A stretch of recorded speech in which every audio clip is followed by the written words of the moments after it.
सभी को नमस्ते। क्लास शुरू करते हैं। सबसे पहले हम सब लोग गुरु जी को याद कर लेते हैं, मनी मैन, और गुरु जी को नमन करते हुए उसके बाद क्लास शुरू करते हैं।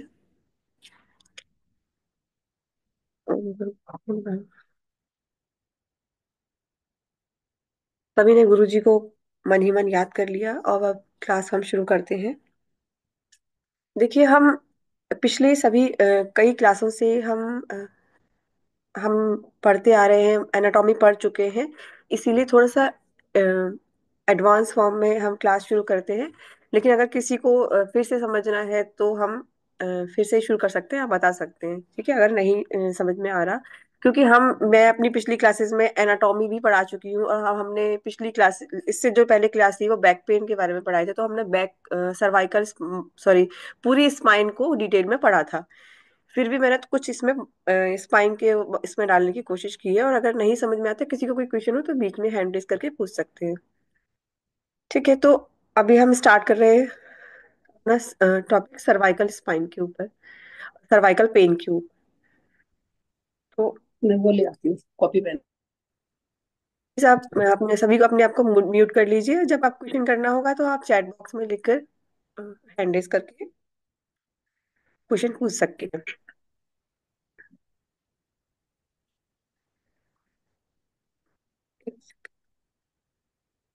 और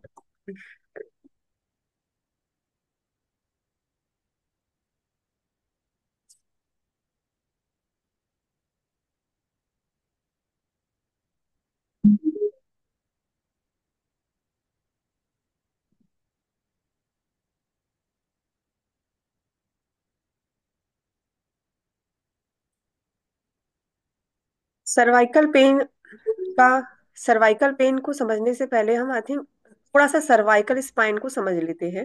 जिन लोगों ने बैक पेन की क्लास नहीं ली थी, स्पाइन को नहीं समझा था, उसके लिए मैंने दोबारा हम ये समझ लेते हैं कि सर्वाइकल पोर्शन किसको बोलते हैं, कि जो हमारा नेक वाला पोर्शन है उसको हम सर्वाइकल पोर्शन बोलते हैं। तो सर्वाइकल स्पाइन को समझने के लिए सबसे पहले हम समझेंगे कि स्पाइन बनी किस तरह से है, क्योंकि सर्वाइकल पेन का मतलब है कि कहीं ना कहीं प्रॉब्लम कहाँ है, स्पाइन के अंदर है, ठीक है।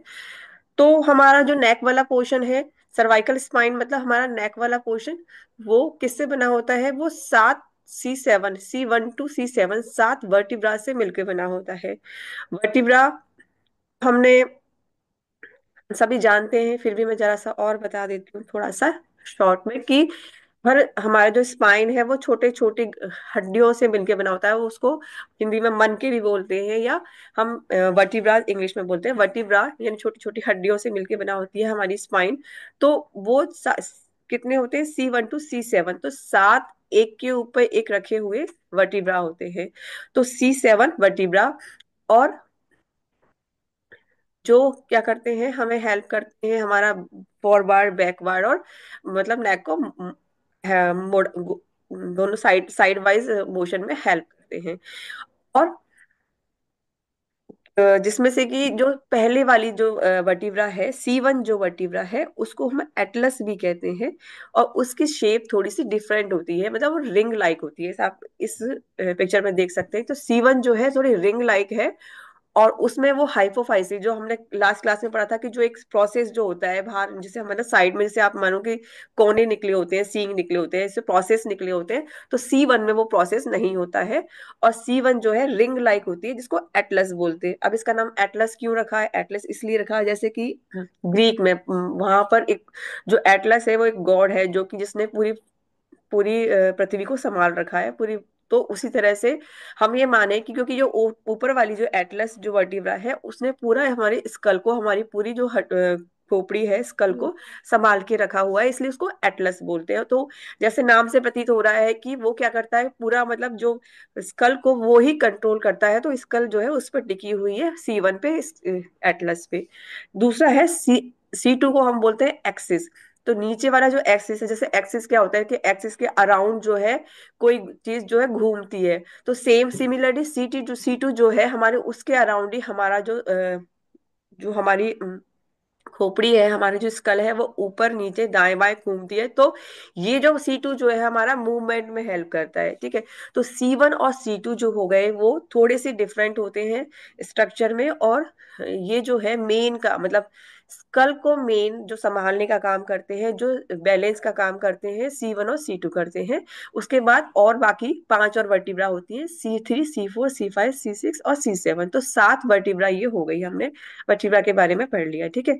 हम डिटेल में पढ़ चुके हैं कि वर्टिब्रा को हम कि इस तरह से बीच में दोनों तरफ जैसे हर एक वर्टिब्रा के साइड में प्रोसेस निकले होते हैं, हम पढ़ चुके हैं। ट्रांसवर्स प्रोसेस होता है, ऊपर की तरफ स्पाइनोसस प्रोसेस होता है। तो C1 में ये नहीं होता है, ये ऊपर वाला जो प्रोसेस है। और बीच में हर वर्टिब्रा के बीच में एक फोरामेन जाता है, जिसको मतलब छेद होता है, जिसको फोरामेन बोलते हैं, जिसमें से हमारी स्पाइनल कॉर्ड निकलती है। तो सिमिलरली सर्वाइकल में भी वही छेद है, जैसे को यहाँ बीच में जो फोरामेन है ये वर्टिब्रल फोरामेन लिखा हुआ है, यानी वर्टिब्रा का छेद है जिसमें से कि हमारी स्पाइनल कॉर्ड जाती है। मतलब ये तो सभी को पता है कि हमारी जो ब्रेन है, ब्रेन से ही कंटिन्यूस हमारी स्पाइनल कॉर्ड जाती है, जो कि हमारी पूरी नीचे तक जाती है, हमारे लंबर एरिया तक। तो जैसे मैंने लास्ट क्लास में भी पढ़ाया था, आई थिंक इस क्लास में भी कुछ लोगों को कंफ्यूजन ना हो कि स्पाइन और spinal cord both are different thing. कि स्पाइन जो मतलब है वो हमारी रीढ़ की हड्डी है, लेकिन स्पाइनल कॉर्ड जो है वो हमारे नर्वस सिस्टम का पार्ट है, वो मेरुरज्जु जिसको बोलते हैं, मतलब जो हमारे नर्वस सिस्टम का पार्ट है, ठीक है।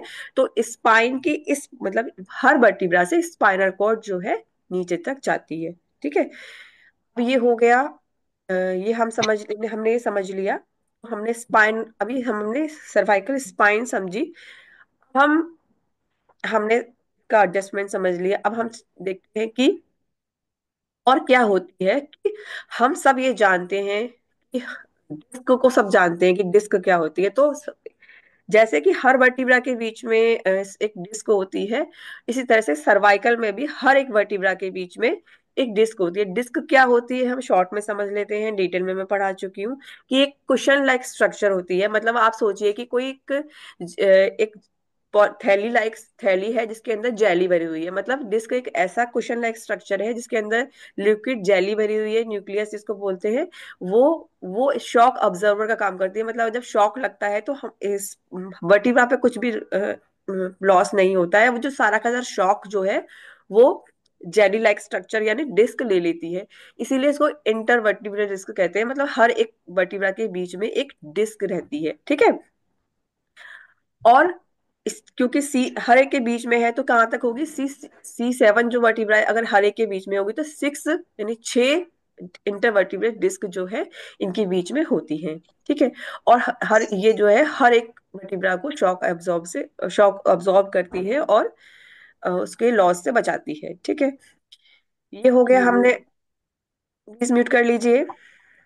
अब और भी बहुत सारी स्ट्रक्चर्स जो होती हैं वो हमारे सर्वाइकल स्पाइन से यानी पूरी स्पाइन से अटैच्ड होती हैं। तो स्पाइन से अटैच्ड होती हैं और जो हमारी हेल्प करती है हमारे स्पाइन को इंटैक्ट रखने में, हमारे सर्वाइकल स्पाइन को इंटैक्ट रखने में, मतलब उसको उसकी पोजीशन में रखने में और हमारे मूवमेंट में, ठीक है। तो बहुत सारी चीज आप म्यूट कर लीजिए, जो भी आप जिसका भी अनम्यूट है, ठीक है। तो ये हमने पढ़ा कि सर्वाइकल डिस्क पढ़ ली, ठीक है। सर्वाइकल स्पाइन हमने वर्टिब्रा पढ़े और C7 के बीच में फिर हमने पढ़ा कि हर इंटरवर्टिब्रेट डिस्क होती है, ठीक है। अब होती है मसल्स। सर्वाइकल मसल्स कौन कौन सी होती हैं, एक सेकंड देखिए।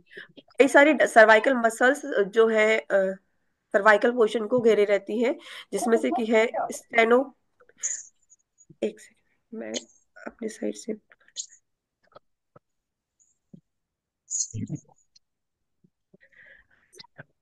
सभी को म्यूट कर रही हूँ। आपको जिसका क्वेश्चन पूछना हो आप चल लीजिएगा।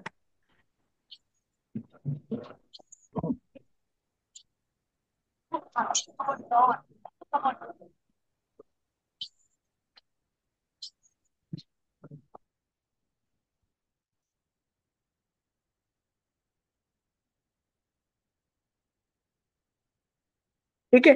कई सारी मसल्स होती हैं, बहुत ज्यादा डिटेल में नहीं जाएंगे क्योंकि मैंने इमेज में शो कर रखा है। Steno mastoid muscles, trapezius muscles, levator scapular muscles, बहुत सारी मसल्स जो है इसको सपोर्ट करती है हमारी नेक को, और उसी की वजह से मसल्स में भी स्पाज्म आ जाने की वजह से, मतलब मसल में भी ऐंठन आ जाने की वजह से जो है प्रॉब्लम, हमारे नेक में प्रॉब्लम आ सकती है। तो कई बार ऐसा होता है कि हमने जैसे बोलते हैं कि पोस्चर गलत हो गया या तकिया गलत लगा ले, तो कई बार क्या होता है केवल मसल में ऐंठन आ जाने की वजह से भी क्या है कि नेक पेन आ जाता है, जो कि जिसे कई बार बोलते हैं कि हमने एक दिन में मसल पेन, मतलब एक दिन में सर्वाइकल ठीक कर दिया।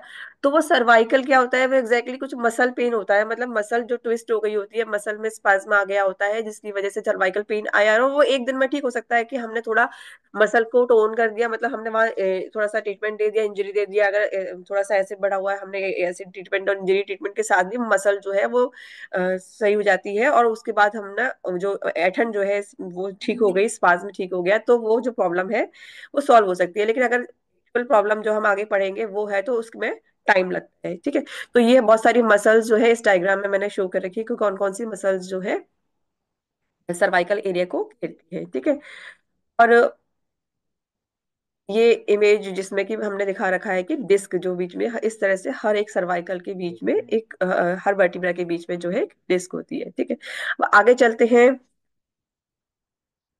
बहुत सारे लिगामेंट भी होते हैं जो कि लिगामेंट क्या होता है इसको हम समझें तो अ, हर एक मतलब जो हमारी बोन है, बोन को बोन से जोड़ने वाली जो मसल्स है, वो क्या है, लिगामेंट है। और टेंडन्स भी हम पढ़ते हैं, टेंडन्स क्या है, लिगामेंट को आगे फिर जो है मतलब बोन से मसल को जोड़ने वाले, मतलब अगर बोन से बोन जुड़ी हुई है, अगर हम ये माने कि एक वर्टिब्रा से दूसरा वर्टिब्रा जुड़ा हुआ है, या हम हाथ पैर की बात करें तो जैसे ऊपर वाली हमारी जो हाथ की जो ह्यूमरस है वो अगर दूसरी वाली रेडियस या अल्ला किसी से मिली जुड़ी हुई है, मतलब अगर एक बोन दूसरी बोन से जुड़ी हुई है, तो वो किससे जुड़ी हुई होगी, वो जिस मसल से जुड़ी हुई है उसको हम लिगामेंट कहते हैं। और टेंडन क्या है, टेंडन भी एक मसल ही है, लेकिन वो एक मसल को एक एक साइड उसका बोन होता है और एक साइड मसल होता है, उसको हम टेंडन कहते हैं। तो दिस वो दोनों ही जो है एक मसल ही है, बट वो किसको किससे जोड़ रही है, इसीलिए वो उनके नाम अलग अलग है। तो बहुत सारे लिगामेंट्स भी जो है जुड़े रहते हैं। सेकंड मैं इमेज में दिखाती हूँ।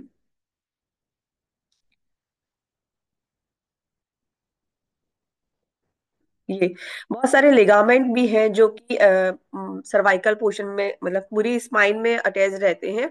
और इन लिगामेंट में भी अगर दिक्कत आ जाएगी, लिगामेंट टूट गया, लिगामेंट टीयर हो गया, तो भी सर्वाइकल मतलब कि डिस्क में कोई दिक्कत नहीं है, वर्टिब्रा में कोई दिक्कत नहीं है, लेकिन अगर लिगामेंट, देखिए ये जो लिगामेंट फ्लेवम जो है, ये अगर बहुत सारी रिपोर्ट में लिखा होता है कि लिगामेंट फ्लेवम टीयर है या इसमें कोई प्रॉब्लम है, तो ये जो मेन जो है अंदर साइड वाला जो है ये लिगामेंट है बीच में, जो क्या पीछे की साइड से, मतलब जहां से स्पाइनल कॉर्ड जाती है उसके जस्ट पीछे ही वो सपोर्ट करता है। और इस लिगामेंट में दिक्कत आने की वजह से भी बहुत सर्वाइकल प्रॉब्लम आती है। तो बहुत सारे लिगामेंट भी सर्वाइकल पोर्शन में होते हैं, और जिनकी प्रॉब्लम वजह से आने की वजह से भी जो है सर्वाइकल का पेन आ सकता है। ठीक है, तो ये तो सपोर्टिंग स्ट्रक्चर्स हो गई। अब आते हैं मेन जो प्रॉब्लम जिसकी वजह से सब मेन प्रॉब्लम होती है, जिसको हम बोलते हैं नर्व्स। मतलब पेन जो है मतलब नर्व्स, तो हम नर्व्स को अब अच्छे से समझ लेते हैं। नर्व्स क्या है कि हर एक वर्टिब्रा के साइड से जो है वो एक पेयर, मतलब लेफ्ट राइट दोनों साइड से नर्व्स निकलती हैं। ठीक है, नर्व्स क्या है, नर्व की वजह से ही सेंसेशन है, नर्व की वजह से ही हमें रिफ्लेक्स, मतलब कि हमें महसूस होता है कि हम जिसकी वजह से हम हाथ उठाते हैं, या कोई भी चीज चुभती है तो हाथ उठाते हैं, तो वो रिफ्लेक्स एक्शन या सेंसरी या हाथ पैर उठाना, मतलब दोनों तरह, दो तरह की नर्व होती है, मोटर और सेंसरी। तो उन दोनों तरह की जो हम जो भी प्रॉब्लम आती है वो नर्व्स की, अगर सेंसरी नर्व की वजह से में प्रॉब्लम है तो हम हमें सेंसेशन नहीं होगा, अगर मोटर नर्व में प्रॉब्लम है तो हम उसको उठा नहीं पाएंगे। ठीक है, तो बेसिकली हम इसलिए हमें अच्छे से पढ़ना जरूरी है नर्व्स को, तो हम सर्वाइकल नर्व्स को अच्छे से पढ़ेंगे। तो सर्वाइकल पोर्शन में 8 नर्व होती हैं, तो वर्टिब्रा तो C1 से C7 7 होते हैं, पर जो नर्व्स होती हैं वो 8 होती हैं। उसकी प्लेसिंग क्या होती है हम देखते हैं। C1 से लेकर C8 तक नर्व होती हैं। ठीक है, तो कहाँ कहाँ होती है सर्वाइकल? C1 C2 और C3। देखिए पहले हम देख लेते हैं प्लेसिंग कहाँ है। तो इस तरह से देखिए, ये जो C1 जो है वो कहाँ से निकलती है? C1 जो है ऊपर एटलस से निकलती है। उसके बाद एक्सिस से C2 निकलती है। C3 जो है दोनों के बीच में, C2 और C3 के बीच में, C3 सर्वाइकल के तीसरे और चौथे मनके के बीच में से निकलेगी C4। तो इस तरह से हर एक मनके के बीच में से दोनों साइड से जो नर्व निकलेगी, येलो कलर की जो ये है ये नर्व्स है। तो ये नर्व्स निकलती है। नर्व्स के नाम याद रखने की कोई जरूरत नहीं है। तो सी इनको C1 और C2 ऐसे ही नाम से बोला जाता है। तो C7 तक तो निकल रही है, लेकिन लास्ट वाला जो C7 वाला वर्टिब्रा जो है उसमें से दो नर्व्स निकलती है, एक आगे से और नीचे से। तो इस तरह से हमारी जो सर्वाइकल नर्व्स होती हैं वो 8 होती हैं, लेकिन जो वर्टिब्रा होते हैं वो हमारे 7 होते हैं, C1 to C7। ठीक है। अब ये जो नर्व्स है, ये जब जहां जहां तक जाएंगी, अब जिस एरिया को ये अफेक्ट करती है उधर प्रॉब्लम है। ठीक है। हम देखते हैं कि ये कहाँ कहाँ जाती हैं और की वजह से क्या क्या प्रॉब्लम हो सकती है। तो C1 C2 और C3 जो नर्व है, यानी जो सर्वाइकल की जो पहली दूसरी और तीसरी जो नर्व है, वो कहाँ कहाँ जाती है? वो करती है हमारे फॉरवर्ड, बैकवर्ड और साइड वाइज मूवमेंट में हेल्प करती है। यानी मोटर नर्व जो है हमारी ऊपर, हमें हमें हेड को ऊपर नीचे और साइड वाइज मूवमेंट में हेल्प करती है। तो ये मोटर नर्व है। ठीक है। और सेंसरी नर्व जो इसकी है, C2 nerves provide sensation to the upper head of the. तो C2 जो है वो हमारी ऊपर वाले हेड में सेंसेशन देती है, और C3 नर्व जो है हमारे फेस के दोनों साइड और बैक साइड में हेड को सेंसेशन देती है। तो सेंसरी और मोटर दोनों नर्व है। सर्वाइकल C4, जो C4 नर्व है वो कंट्रोल करती है हमारे अपर शोल्डर में। अब देखिए C1 C2 जो जो है, C3 जो है वो हमारे हेड और फेस तक आती है। लेकिन अब C4 के बाद कहाँ आ गया? शोल्डर।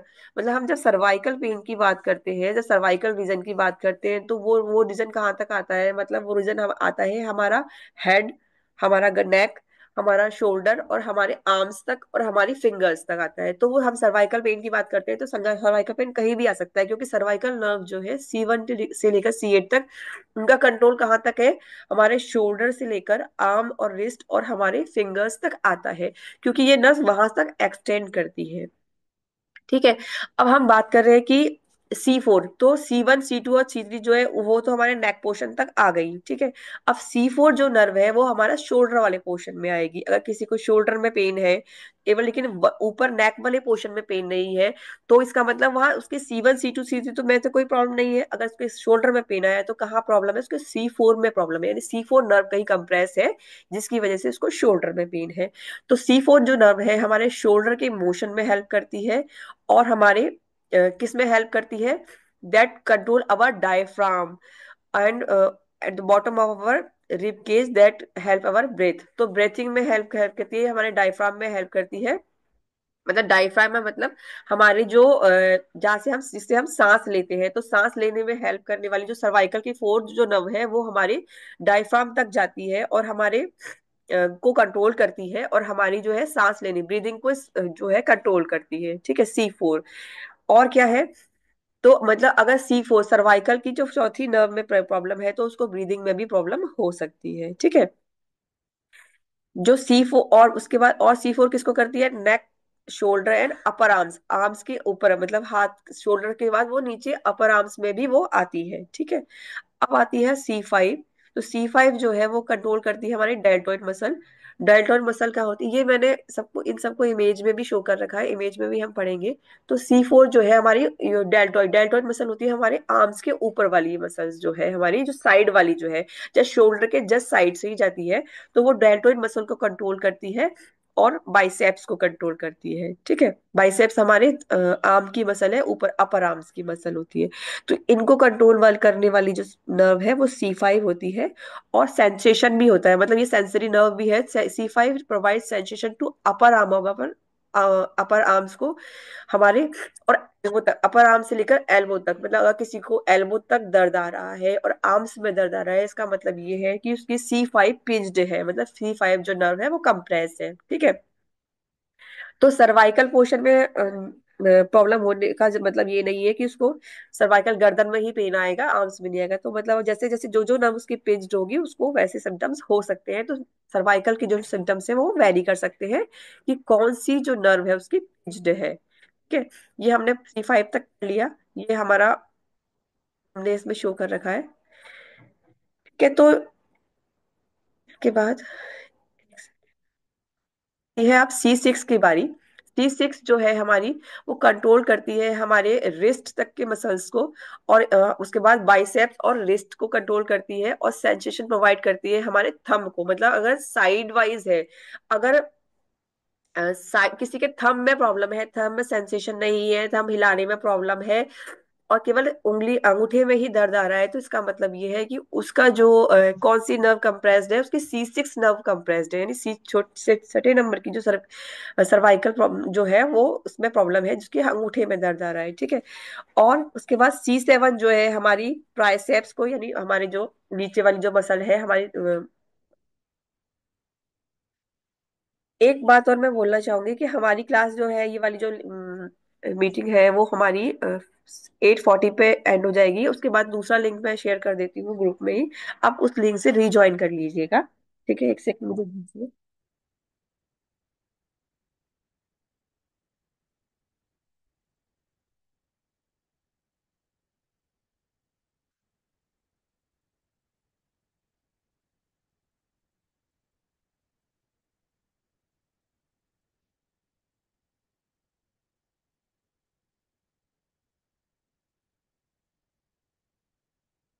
मैंने ग्रुप में दूसरा लिंक शेयर कर दिया है। 8:40 के बाद आप दूसरी लिंक से ज्वाइन कर लीजिए। ठीक है, फिर हमारी जो C7 जो है वो जाती है हमारे मिडिल फिंगर तक। ठीक है, मिडिल की जो दो फिंगर है हमारी, वो कि C7 जो है इस वाले डायग्राम में भी आप देख सकते हैं।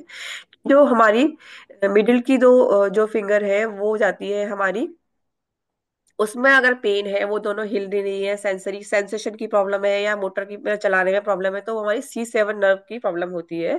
ठीक है, और लास्ट में जो है दो फिंगर्स जो है लास्ट की, मतलब छोटी सबसे छोटी वाली उंगली और उसके बाद वाली जो है इंडेक्स फिंगर जो है उसमें प्रॉब्लम है, तो C8 में प्रॉब्लम है।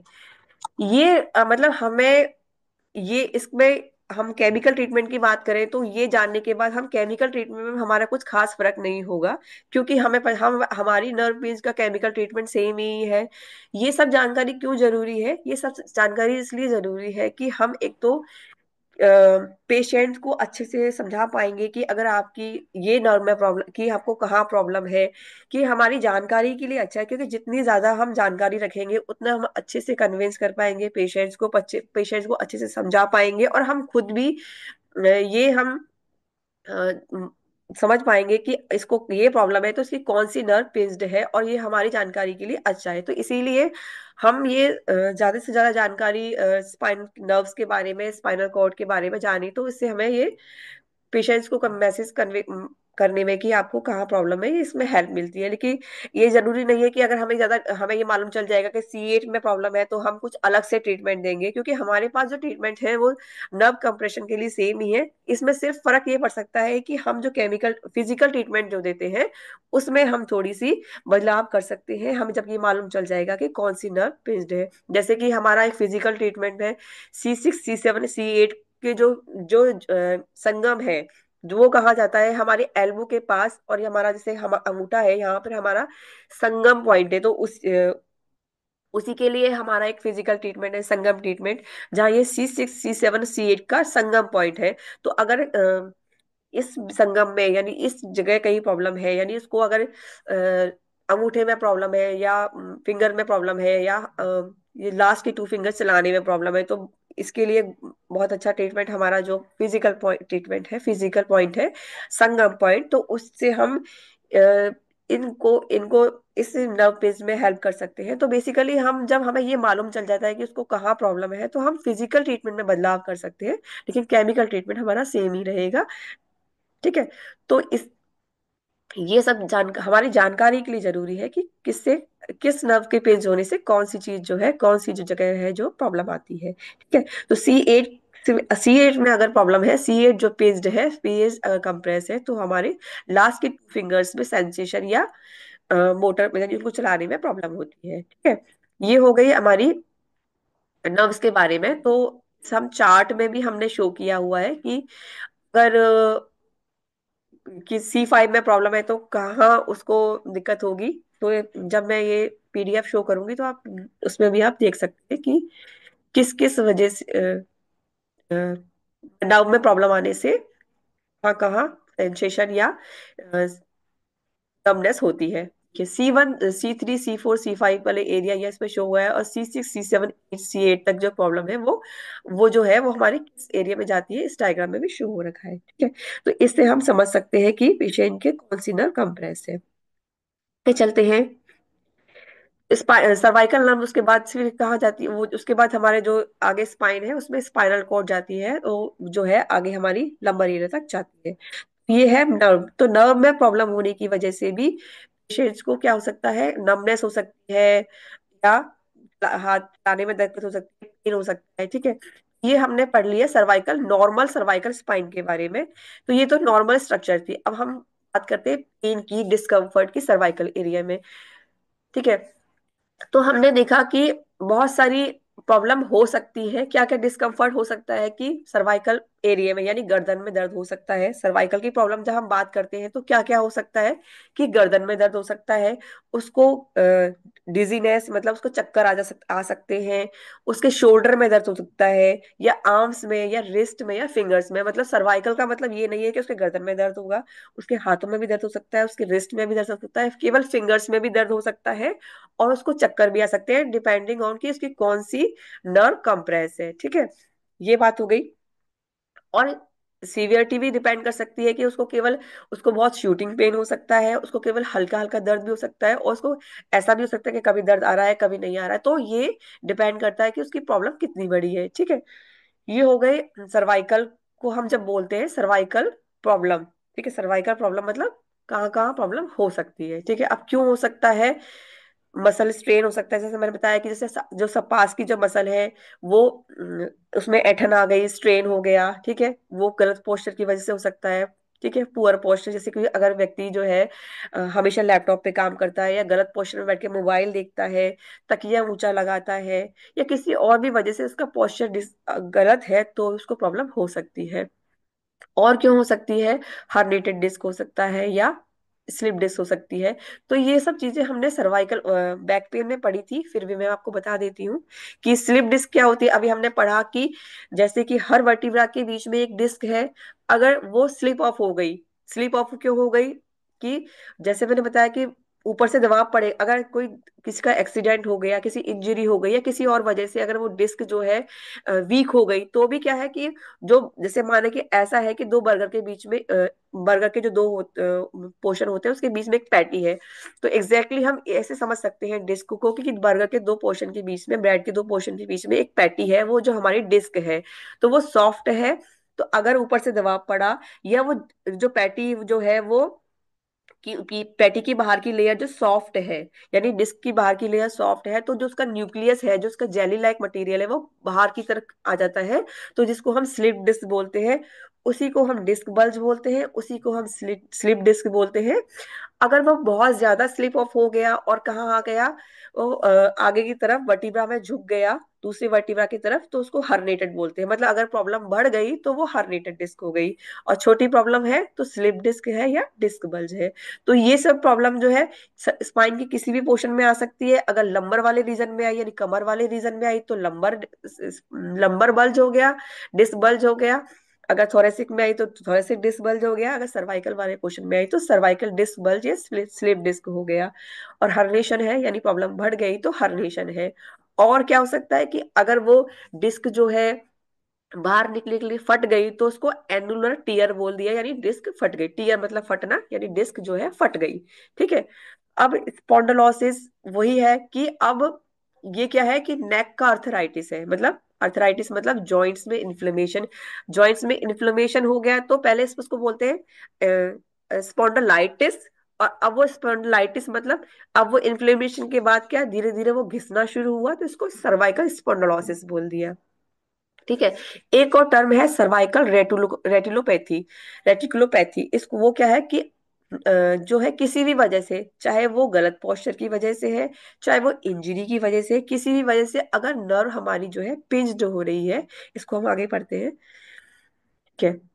सर्वाइकल रेटिकुलोपैथी, सर्वाइकल रेटिकुलोपैथी का मतलब है हमारी जो नर्व है वो कंप्रेस हो रही है, पिंच्ड हो रही है। तो बहुत सारी टर्म्स में डॉक्टर लिखते हैं। कई लोग पिंच्ड नर्व लिखते हैं, कई लोग लिखते हैं कि नर्व कंप्रेशन लिखते हैं, कई बार रेटिकुलोपैथी भी लिखते हैं। तो बेसिकली बात क्या है कि यहाँ पे जो सर्वाइकल की नर्व है, मतलब सर्वाइकल वर्टिब्रा के दोनों तरफ जो नर्व निकल रही है लेफ्ट राइट में, उनमें से वो नर्व जो है पिंच है। अगर एक साइड की पिंच है तो उसको एक साइड प्रॉब्लम है, दोनों साइड की पिंच है तो उसको दोनों साइड प्रॉब्लम हो सकती है। ठीक है।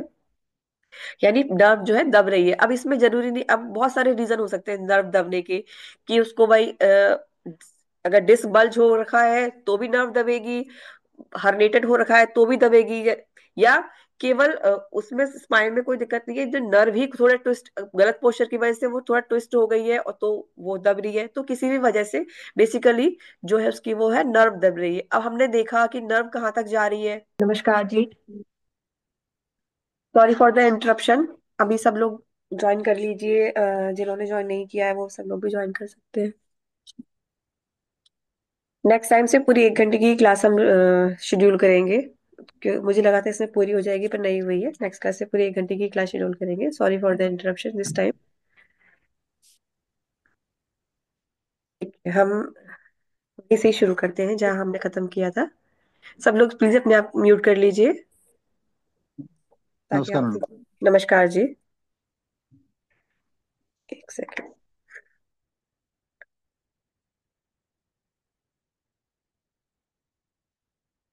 ठीक है। तो रेटिकुलोपैथी या नर्व कंप्रेशन, या हम इस पे थे, मतलब नर्व कंप्रेस हुई है या कुछ भी डॉक्टर टर्म्स लिखता है, हम जब एमआरआई स्कैन पढ़ते हैं तो उसमें लिखा होता है कि सर्वाइकल रेटिकुलोपैथी है या नर्व कंप्रेस है या पिंजन है। बेसिकली ये किसी भी वजह से हो सकती है। ठीक है।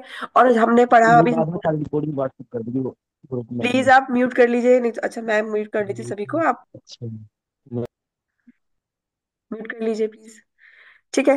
तो नर्व कंप्रेस है, नर्व दबी हुई है। जिस नर्व में प्रॉब्लम है उसी नर्व उसी से रिलेटेड प्रॉब्लम हमको आएगी। जैसे अगर C1 C2 C3 में है तो हमारे को हेड में आएगी। क्या डिजीनेस, मतलब सिर भारी भारी सा लगेगा, सिर घूमेगा भी, सर जैसे किसी को बोलते हैं कि सर्वाइकल की वजह से चक्कर आते हैं, तो सर्वाइकल की वजह से चक्कर भी आएंगे अगर ऊपर की तरफ प्रॉब्लम है, क्योंकि वो हमारा हेड संभाले हुए है C1 C2, ठीक है, C3 तक। अगर हमने देखा कि अगर C4 दबी हुई है तो फिर हमारे शोल्डर में दिक्कत आएगी, अपर आर्म में दिक्कत आएगी, फिर C5 तक भी शोल्डर के ऊपर तक दिक्कत आती है। फिर C6 में दिक्कत है तो वो आगे हाथ तक जाएगी। तो इस तरह से जिस नर्व में प्रॉब्लम है हमने देख लिया कि कौन कौन सा एरिया जो कौन कौन सा नर्व कवर करती है, तो जिस नर्व में प्रॉब्लम है तो उसी से रिलेटेड प्रॉब्लम आएगी। तो बेसिकली सर्वाइकल का मतलब ये नहीं है कि गर्दन में ही दिक्कत होगी। ठीक है। आगे क्या है, हम पढ़ते हैं सर्वाइकल के एमआरआई स्कैन में डिस्क डेसिकेशन, एक बहुत कॉमन टर्म पढ़ते हैं डिस्क डेसिकेशन।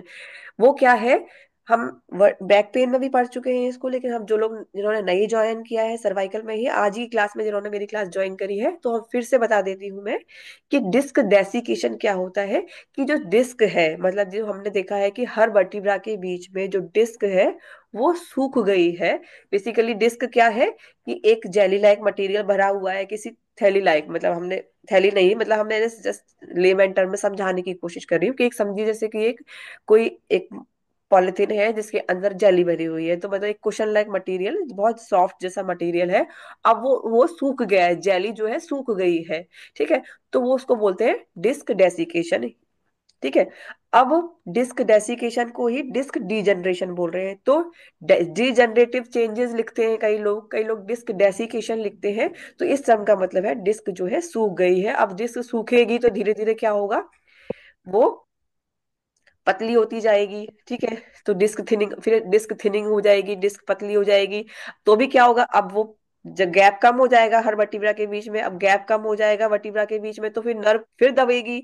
तो इसकी वजह से भी नर्व पिंच हो सकती है। तो बेसिकली ये क्या है, डिस्क डीजनरेशन है। ठीक है।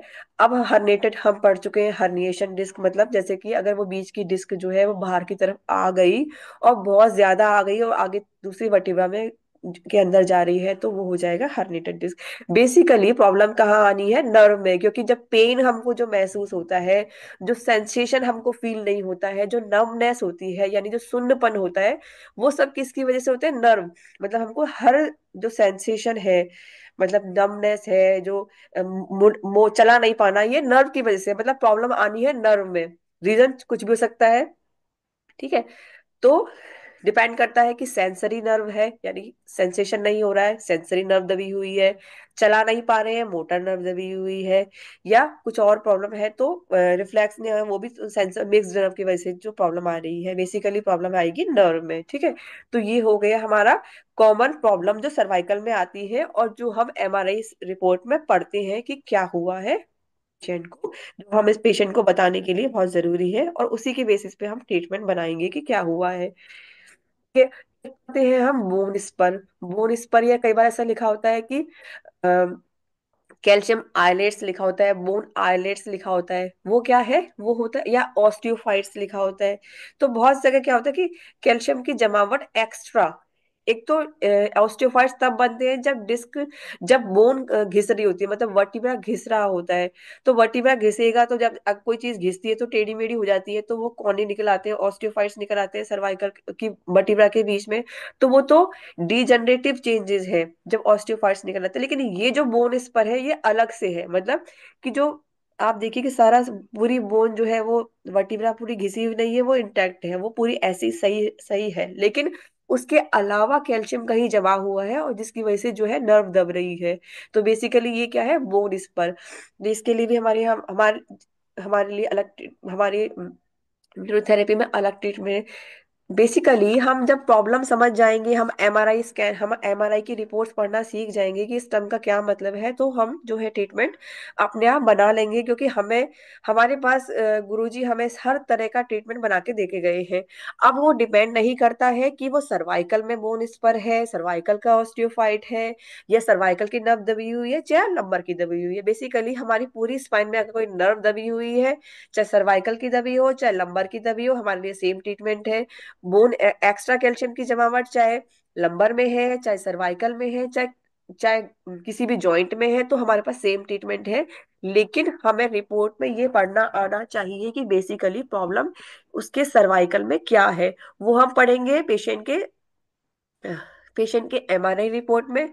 कई बार पेशेंट नहीं लेके आता कोई रिपोर्ट, तो हम उसके सिम्टम देख के समझ जाते हैं कि पेशेंट को क्या प्रॉब्लम है।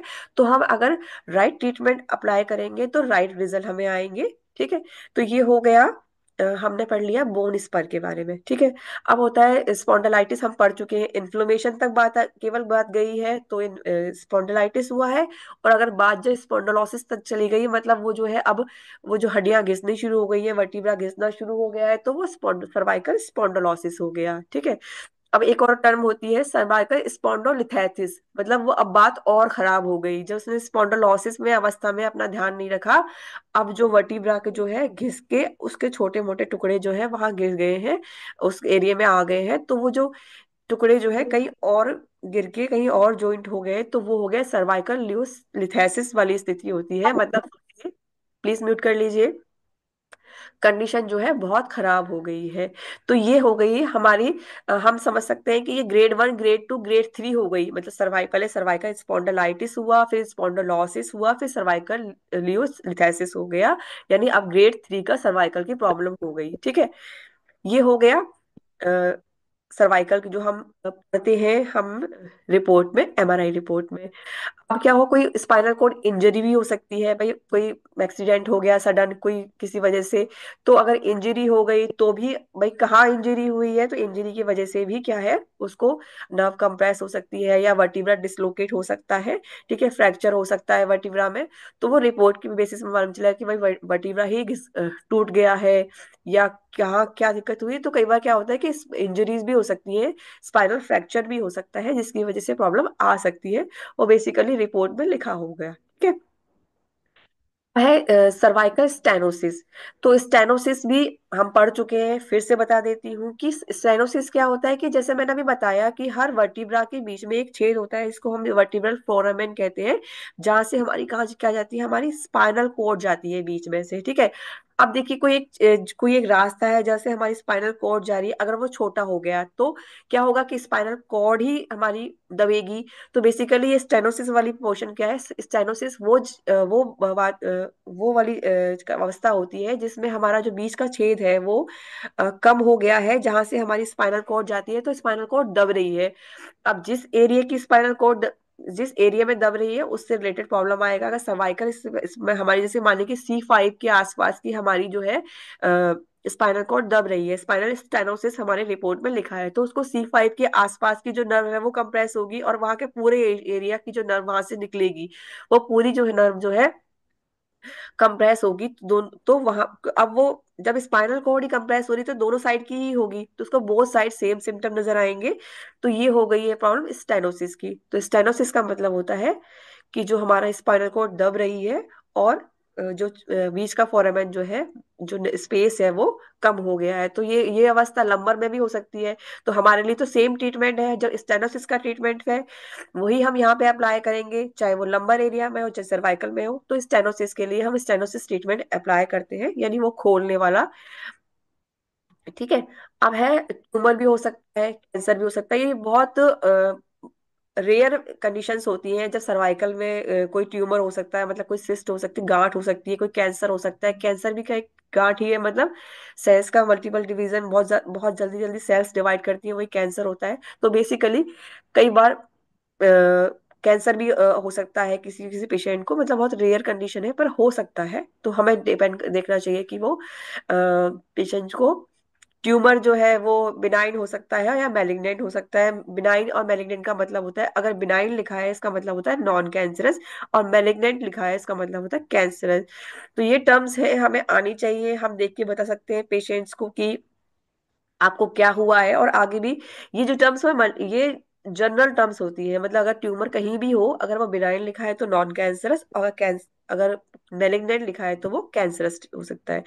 ये इसके बेसिस पे हम फिर उसको ट्रीटमेंट देंगे। ऐसा नहीं कि हर सर्वाइकल प्रॉब्लम में ही हम 4 मेडुला क्लॉकवाइज T1 T2 शुरू करेंगे। तो अगर कैंसर है तो फिर कैंसर के हिसाब से ट्रीटमेंट देंगे, ठीक है। अब हमने लिया प्रॉब्लम, हम बात करते हैं ट्रीटमेंट की।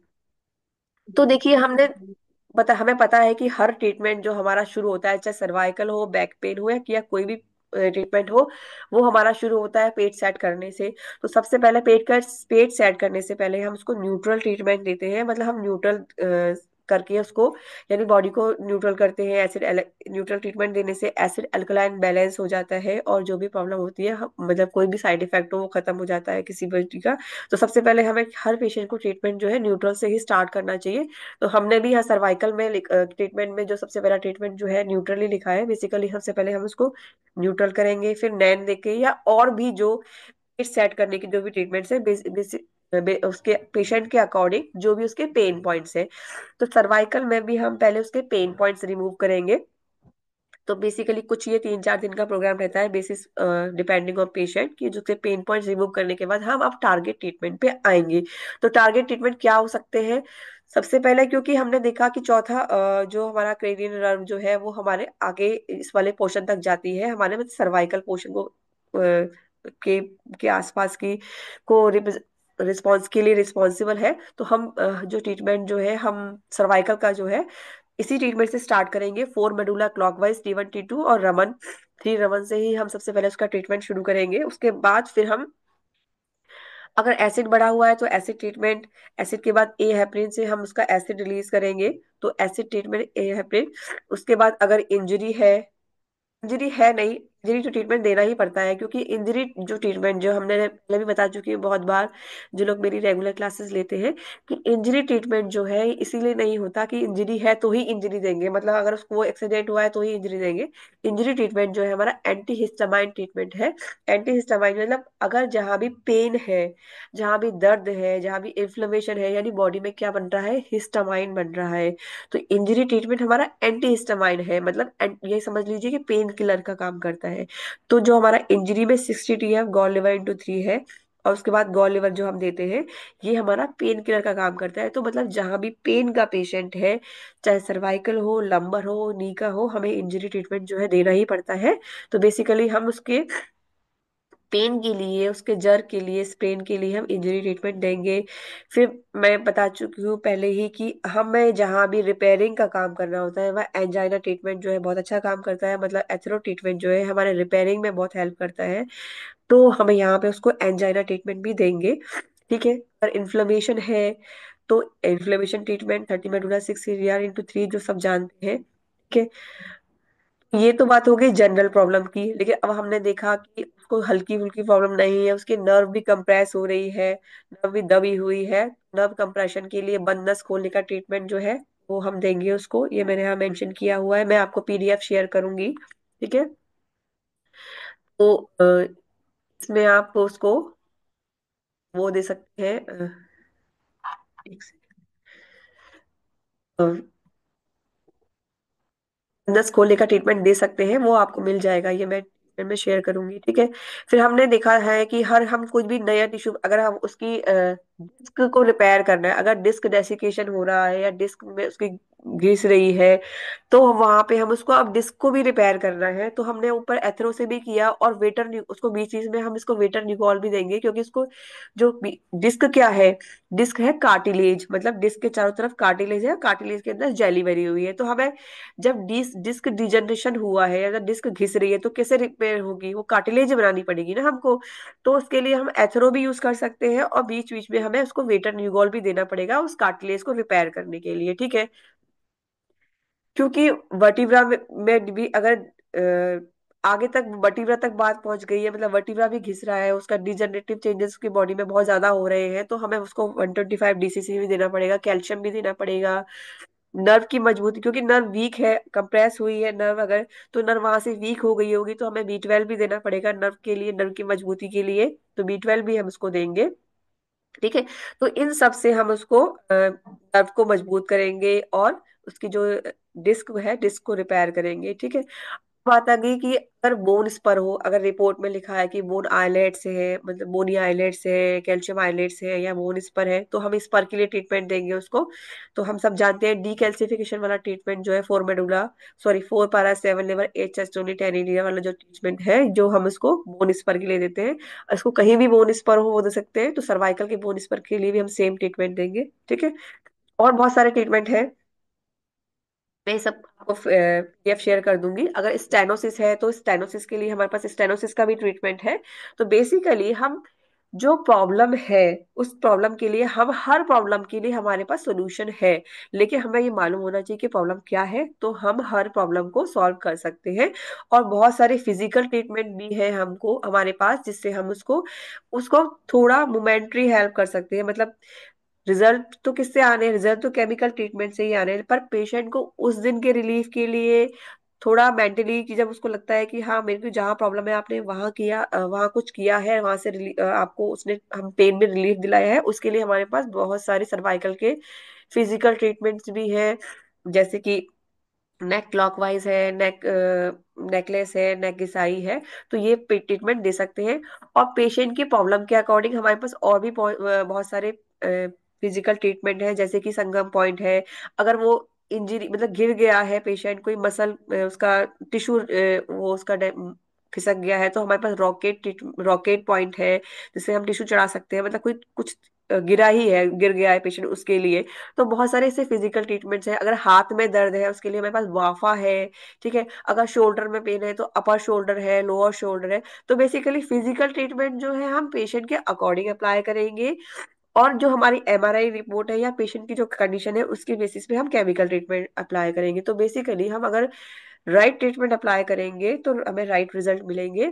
और जैसा मैंने बैक पेन में भी बताया था कि हर फिजिकल ट्रीटमेंट के बाद अगर हम 1 थायराइड पीस 6 सेकेंड देते हैं, तो उसको जो फिजिकल ट्रीटमेंट से जो आराम आया है वो उसको वही वो थमे रखता है। मतलब वो जो रिजल्ट हमें मिले हैं फिजिकल ट्रीटमेंट के बाद, वो दर्द उसको राहत मिलती है, वो फिजिकल ट्रीटमेंट के बाद जो आराम मिला है वो वही रहता है। मतलब ऐसा नहीं है कि पेशेंट को अगर फिजिकल ट्रीटमेंट देने के बाद बहुत अच्छा लगा तो घर जाके वो खत्म हो जाएगा। तो उसके लिए हमें क्या देना पड़ता है, सबसे लास्ट में 1 थायराइड पे 6 सेकेंड, क्योंकि रीजनरेशन में हेल्प करता है।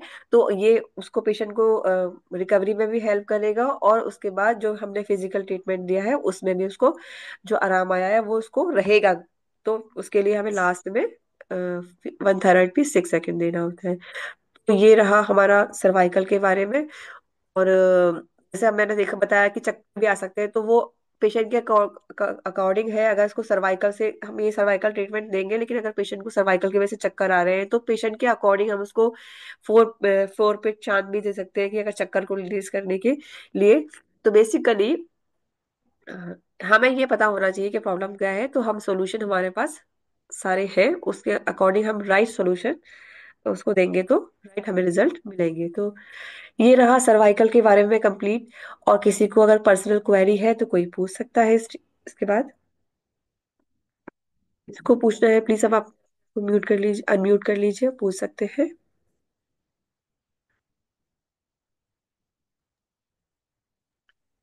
नमस्कार मृदुला जी। नमस्कार जी, कैसे हैं? हेलो। हाँ जी, बोलिए। हम बढ़िया। आप पिछली बार कहे थे ना कि आप वो एक क्लास लेंगे। आप पिछली बार ये बताए थे कि क्लास लेंगे आप, जिसमें आप रिपोर्ट देखना है, कैसे देखेंगे रिपोर्ट, उस पर लेने की बात कह रहे थे आप। रिपोर्ट किसकी? मैंने पिछली जब बैक आप पेन में भी बैक पेन की रिपोर्ट शेयर करी थी। अच्छा, रिपोर्ट्स जी। के ऊपर अलग से क्लास चाहते हैं आप? उसमें किसका, हाँ आपने कहा था ना कि मैं रिपोर्ट कैसे देखेंगे क्या देखेंगे, उसको बताऊंगे क्या क्या। अच्छा देखो, रिपोर्ट्स में देखो, जो मैंने हर हर अपने ट्रीटमेंट मतलब हर क्लास में ना जो जो पर्टिकुलर टर्म्स जो रिपोर्ट में होती है ना वो मैं आपको शेयर करी। जैसे मैंने आपको बताया, अगर सर्वाइकल की रिपोर्ट पढ़ेंगे ना तो सर्वाइकल की रिपोर्ट में यही सब लिखा होता है। जैसे डिस्क डेसिकेशन, मतलब आप सोचिए कि जो बोर्ड हम सर्वाइकल रिपोर्ट कैसे पढ़ते हैं, लास्ट में लिखा होता है इम्प्रेशन में कि एमआरआई शोज जो डिस्क डेसिकेशन, डिस्क स्पॉन्डिलाइटिक चेंजेस, ठीक है। तो वो मैंने आपको टर्म बता दी है, बेसिकली हमें देखना वही है। अगर आप चाहेंगे तो मैं आप लास्ट क्लास में कर लीजिए कि ये और क्लास कर लेंगे, नेक्स्ट क्लास हम इसी पे कर लेंगे कि हम रिपोर्ट्स पढ़ेंगे। तो जैसे मैंने आपको नी नी पढ़ा दिया, या मैंने आपको बैक पेन पढ़ा दिया, और अभी सर्वाइकल पढ़ा दिया, तो इनकी इनकी रिपोर्ट्स ले लेंगे, क्योंकि ये बेसिकली रिपोर्ट्स में क्या लिखा होता है तो आप खुद ही जान पाएंगे कि हमने पढ़ लिया है। तो आप रिपोर्ट्स खुद पढ़ सकते हैं। ये टर्म्स लिखी होती है, स्पॉन्डिलाइटिक चेंजेस लिखे होते हैं, या डिस्क डेसिकेशन लिखा होता है, या कुछ भी जो लिखा होता है हमने कवर कर लिया। हर्निएटेड डिस्क लिखा होता है, डिस्क बल्ज लिखा होता है, स्लिट डिस्क लिखा होता है, डिस्क कंप्रेशन लिखा होता है, रेटिकुलोपैथी लिखी होती है। तो यही टर्म्स होती है। तो बेसिकली अगर आप फिर से देखेंगे ना, आप पढ़ने के बाद फिर से देखेंगे तो आप समझ पाएंगे। फिर भी अगर लगता है कि आपको मुझे इन सब रिपोर्ट्स पे क्लास लेनी चाहिए तो मैं लेती हूँ। और हम जब हमारा ये सब खत्म होगा फिर हम जैसे केमिकल, जैसे एलएफटी केएफटी, इन सब पे भी की भी क्लासेस लेंगे। ठीक है। ठीक है जी, ठीक है। ठीक थैंक है, यू थैंक यू। ठीक है। बहुत अच्छी क्लास लिया आपने। थैंक यू सो जी। मच। ठीक है, कोई क्वेरी हो सर्वाइकल से रिलेटेड पूछ सकते, हाँ थैंक यू। अगर जिसको, हाँ मैं ये पीडीएफ शो ठीक है कर दूँ, मैडम, थैंक शेयर कर यू। दूंगी पीडीएफ किसी को, अगर जो ग्रुप में नहीं है मुझे पर्सनल पे भी हाई भेज सकते हैं मेरे नंबर पर, तो भी मैं उनको पीडीएफ और रिकॉर्डिंग शेयर कर दूंगी।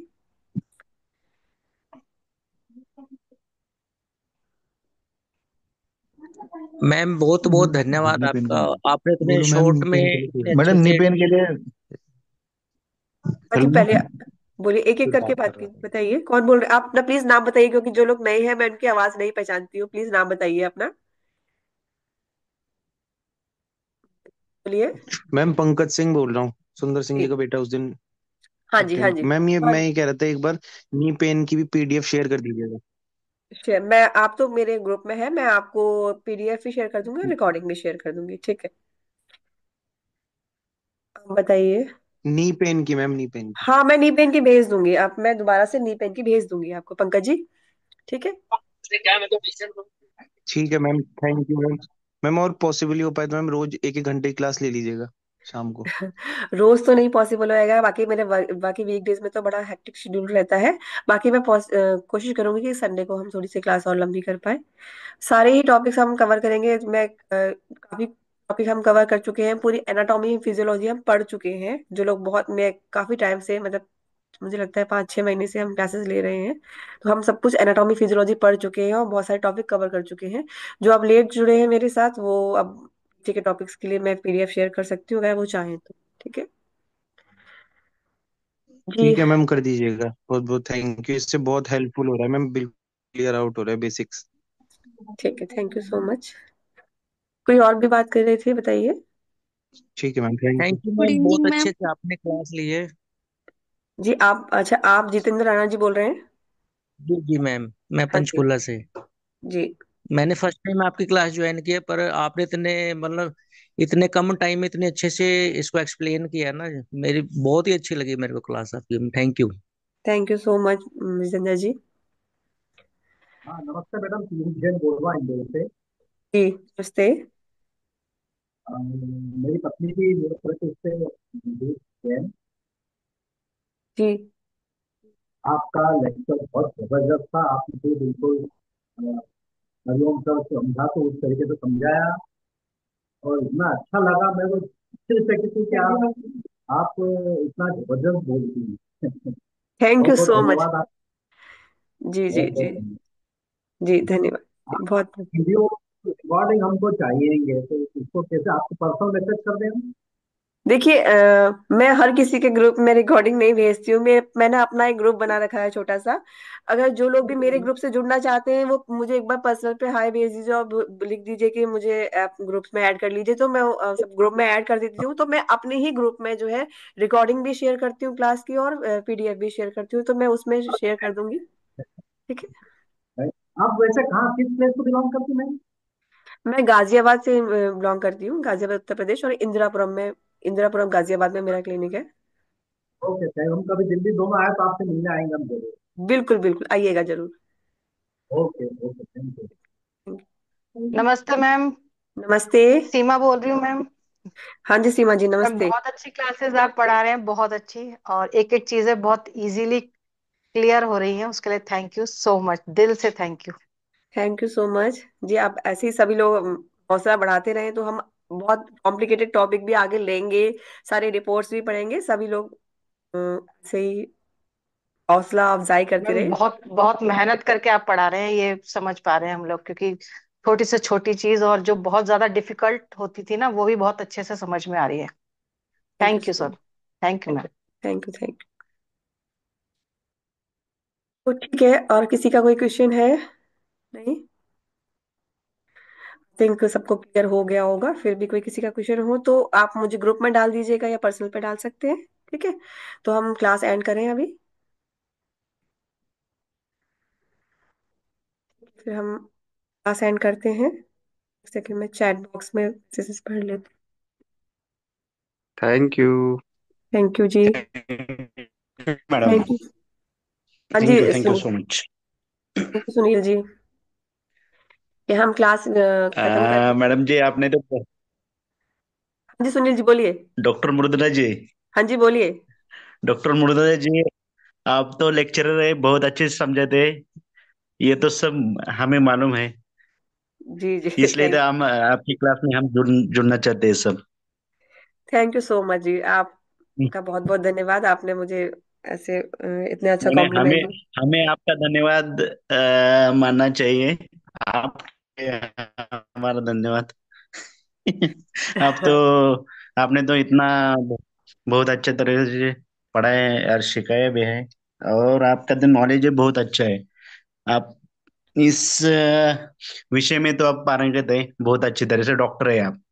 थैंक यू तो थैंक इसका हमें लाभ मिलना चाहिए, ये इसलिए हम आपका धन्यवाद मानना चाहते हैं, कोई बाकी कुछ नहीं है। ठीक है, बहुत बहुत धन्यवाद सुनील जी। और बाकी मेरी कोशिश रहेगी कि और ज्यादा अच्छी तरह से आपको समझाया जाए और हर टॉपिक कवर करें। जैसा कि हम काफी टॉपिक कवर कर चुके हैं और आगे भी सारे टॉपिक हम कवर करेंगे। तो किसी को ये ना, मतलब एक्चुअली हम सभी बात, जैसे अभी थोड़ा सा हम बात कर लेते हैं, अगर सभी लोग हैं तो, कि जैसे सब लोग बात करते हैं कि हम नंबर्स में न्यूरोथेरेपिस्ट बढ़ाएं, तो मुझे ही लगता है कि हम नंबर्स में न्यूरोथेरेपिस्ट ना बढ़ाएं, बल्कि क्वालिटी में बढ़ाएं। तो क्वालिटी कैसे इंप्रूव होगी? तो क्वालिटी इंप्रूव होगी हमारे नॉलेज से। अगर हम हर कोई इतनी नॉलेज रखेगा। क्योंकि सबको पता है, जैसे इसमें हमने देखा क्लास में ट्रीटमेंट तो सबको पता ही है कि भाई हमें ये ट्रीटमेंट देना है। बेसिकली ट्रीटमेंट से बात नहीं बनती है, बात बनती है नॉलेज से। क्योंकि हम अगर नॉलेज रखेंगे तो हम पेशेंट को ज्यादा अच्छे से कन्विंस कर पाएंगे, और आगे भी हम, जैसे डॉक्टर के पास नॉलेज होती है, डॉक्टर क्या लिखता है, 4 गोली लिखता है, हमें पता है कि उस दवाई से कोई फर्क नहीं पड़ेगा, लेकिन डॉक्टर से हर कोई इतना इम्प्रेस होता है कि हाँ हाँ इसको बहुत नॉलेज है। तो सेम नॉलेज हमारे न्यूरोथेरेपिस्ट के पास भी होनी चाहिए, कि पेशेंट को लगे कि इसको तो बहुत नॉलेज है, ये मुझे ठीक कर ही देगा। ठीक तो हम करते ही हैं, लेकिन अगर हम उसको अपनी नॉलेज नहीं दिखा पाते तो पेशेंट कन्विंस नहीं होता, कहीं ना कहीं उसके मन में ये रहता है कि नहीं, पता नहीं ये मुझे ठीक कर पाएगा या नहीं। तो बेसिकली मेरा ये मानना है, और इसी के लिए मैं पूरी कंप्लीट नॉलेज ये चाहती हूँ कि जो जो मेरे ग्रुप से जुड़े हैं, जो मुझसे जुड़े हैं, वो उसको कंप्लीट नॉलेज मिले, ताकि ये एक माइंडसेट लोगों के मन में या पेशेंट्स के मन में भी हो कि हाँ ये पूरी नॉलेज रखता है, मुझे ठीक करेगा। ठीक है, तो मेरा ये कोशिश है, बाकी देखते हैं ईश्वर क्या चाहता है। ठीक है जी। Thank you so much. Send करते हैं।